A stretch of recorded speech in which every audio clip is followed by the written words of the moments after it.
Sur le plan économique et social, le Premier ministre a donc annoncé un assouplissement du passage aux 35 heures pour les PME de moins de 20 salariés. En clair, un décret devrait autoriser un contingent d'heures supplémentaires plus important que celui initialement prévu. Une annonce qui pourtant ne satisfait pas les professionnels de l'hôtellerie-restauration, par exemple, comme ont pu le constater dans une brasserie parisienne, Séverine Lebrun et Jean-Louis Bousser. 43 heures de travail par semaine, une cadence soutenue. Dans cette petite brasserie parisienne, la réduction du temps de travail semble bien loin. Et pourtant, le 1er janvier prochain, il faudra passer à 39 heures selon l'accord spécifique à l'hôtellerie-restauration. Le patron va devoir embaucher une personne de plus. Il ne sait pas comment la payer.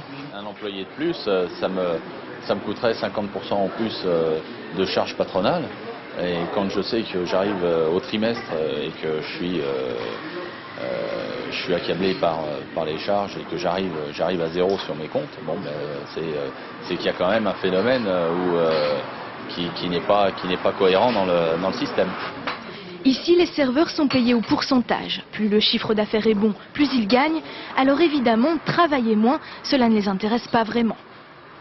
Pour un petit studio, c'est déjà 3 000 francs. Alors si on gagne 8 000 francs, avec quoi on va arrondir nos fins de mois? S'il faut rester à la maison le restant du temps pour pas dépenser d'argent, je préfère travailler plus, oui. On est une petite brasserie, on est une bonne équipe et on n'a rien demandé. Le patron reste inquiet malgré la volonté du gouvernement d'assouplir la loi sur les 35 heures. Lui espérait surtout une diminution des charges patronales. Il comptait aussi sur une baisse de la TVA, un taux de 5,5% au lieu de 19,6%, comme c'est déjà le cas pour la restauration rapide. De quoi digérer plus facilement la réduction du temps de travail.